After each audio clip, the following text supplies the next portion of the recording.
और देखा जाए तो महंगी से महंगी मिठाइयाँ भी इनके सामने फेल हैं। ठीक सामने देखिए कितना प्यारा सा एक इंद्रधनुष लगा हुआ है। ये है माँ की शादी के टाइम का जो संदूक था। सबसे पहले आप सभी को मेरा प्यार भरा नमस्कार। मेरा नाम है आलोक राणा और स्वागत है आप सभी का देवभूमि उत्तराखंड के इन खूबसूरत पहाड़ों से।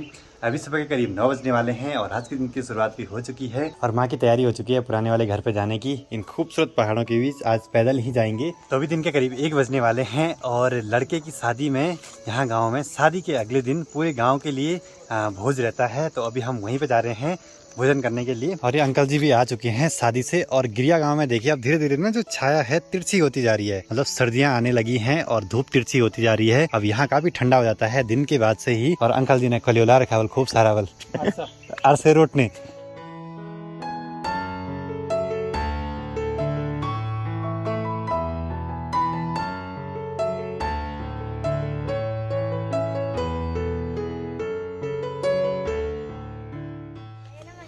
नमस्ते नमस्ते। अपना अपना नाम बताओ।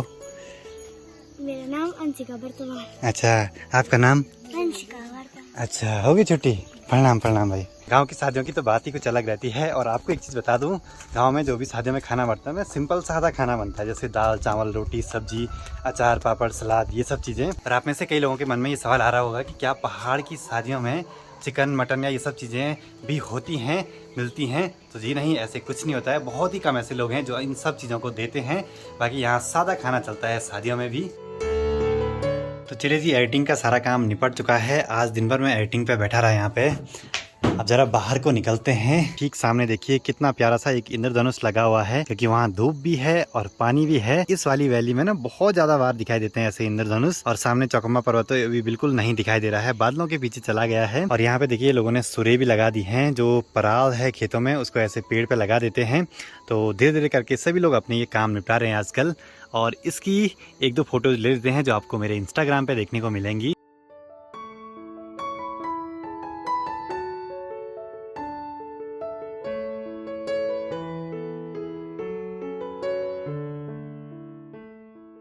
अब हम देवभूमि उत्तराखंड में रहते हैं और मैं कई बार कहता हूं कि यहाँ किसी भी अमानवीय घटना के बारे में हम सोच भी नहीं सकते हैं। मतलब ये है लोगों के कि पहाड़ हैं, यहाँ कोई भी गलत घटना नहीं हो सकती है। लेकिन अब परिस्थितियाँ बदल रही हैं। कुछ दिन पहले पौड़ी गढ़वाल की अंकिता भंडारी की हत्या कर दी गई। इस दुख के समय में हम उनके परिवार के साथ हैं और भगवान उनके परिवार को इस दुख से उभरने की शक्ति दे और अंकिता भंडारी की जो आत्मा है उनको स्वर्ग में शांति मिले।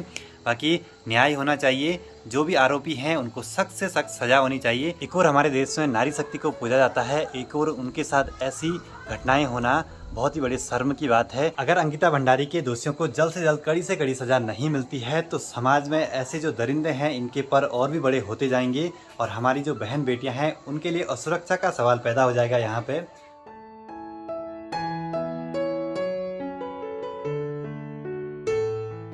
पिछली वीडियो में आपने देखा था कि जैसे हम गए थे शादी में और यहाँ पहाड़ों में जब किसी को शादी में स्पेशल गेस्ट के तौर पे बुलाते हैं, मतलब भेजाते हैं, ज़्यादातर उनमें उनकी बुआ, उनकी मामी, उनकी मौसी ये सब लोग रहते हैं।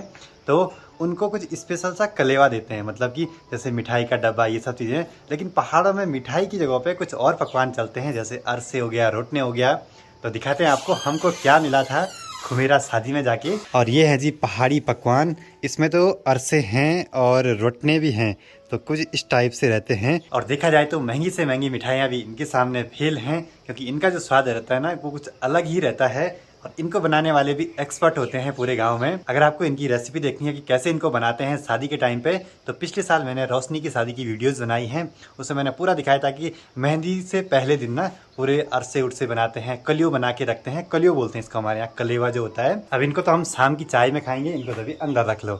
और पता है कई लोगों के मेरे को कमेंट्स आ रहे थे कि हमारे यहाँ भी ये अरसे रोटने बनते हैं। तो जी हाँ, बहुत जगहों पे बनते हैं ये सब चीज़ें, लेकिन उनके नाम थोड़ा बहुत अलग रहते हैं।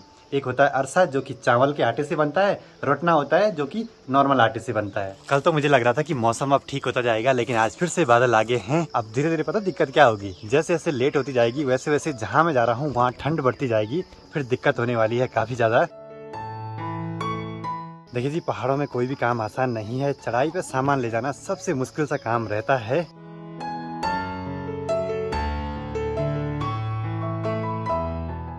अपने साथ मोटो ब्लॉगिंग सेटअप तो ले आया, लेकिन गोप्रो पे मेमोरी कार्ड लगाना ही भूल गया। रोड पे आया और वहाँ पे दिखा उस पर तो मेमोरी कार्ड ही नहीं है। खैर कोई नहीं। और कुछ दिन पहले मैंने आपको दिखाया था ना कि जो कोदा है उसको पैरों से मंडाई करके ऐसे सुखाने के लिए रखा हुआ है। कुछ यहाँ पे सूख रहा है, आंचल उसको अच्छे से फैला रही है जिससे वो अच्छे से सूख जाए। और सूखने के बाद कोदा कुछ ऐसे अलग हो जाता है। इसके बाद बस इसको सुखा के रखना है और चक्की पे ले जाना है पिसवाने के लिए। और यहाँ पे हमने भी रखा है कोदा सुखाने के लिए। कुछ टाइम में ये सूख के अच्छे से तैयार हो जाएगा। बाकी केदारनाथ वैली की ओर से देखिए कितना सुहावना सा मौसम हो रखा है।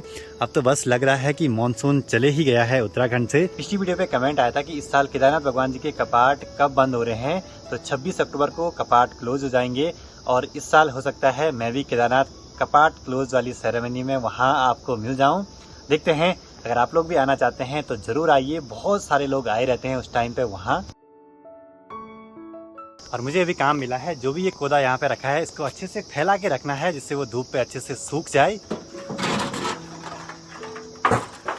देखिए दोस्तों, अगर ये चीज़ें छत में सुखाई है ना तो इसमें फिसलने का बहुत ज़्यादा डर रहता है, क्योंकि जो छोटे छोटे दाने हैं ना उनमें ग्रिप बिल्कुल भी नहीं बनती है। और यहाँ छत पे ये जो ढक्कन है ना, ये है माँ की शादी के टाइम का जो संदूक था उसका ढक्कन। अब बहुत साल हो गए हैं तो ये ख़राब हो गया है और संदूक यहाँ पे ऐसे रखा हुआ है, इस पर नीचे से ऐसे छेद हो गया है। पिछली बार जब मैंने वीडियो में दिखाया था तो कई लोगों के कमेंट्स आए थे, वो भावुक हो गए थे इस चीज़ को देख के कि भाई आपके नाना जी लोगों ने ऐसे दिया होगा ये संदूक, तो उसको संभाल के रखिए।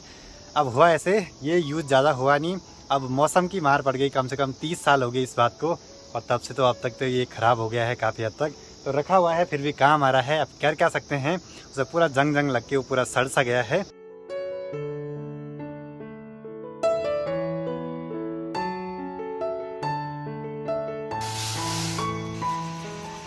और अभी यहाँ पे जो मटेरियल है ना, उससे जो कोदा है उसको छाना जा रहा है और कोदे के दाने अलग हो जाएंगे। और ऊपर का जो भी कबाड़ है, उसका कबाड़ मतलब जो कि उसकी बालियाँ थी, उसका जो भी पीछे का बच जाता है वो पूरा अलग हो गया है।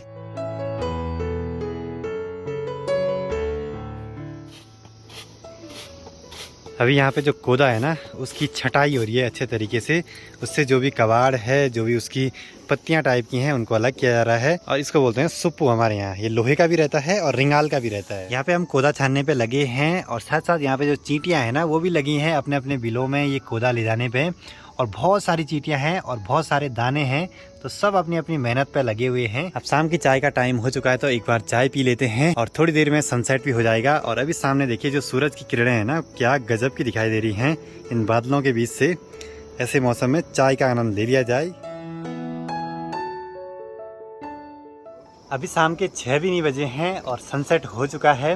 कुछ दिनों में तो अब तक तो अंधेरा होने के लिए हो जाता है, बाकी इसके बाद दिन छोटे होते जाएंगे तो ट्रैवल करने में भी काफ़ी दिक्कत होने वाली है।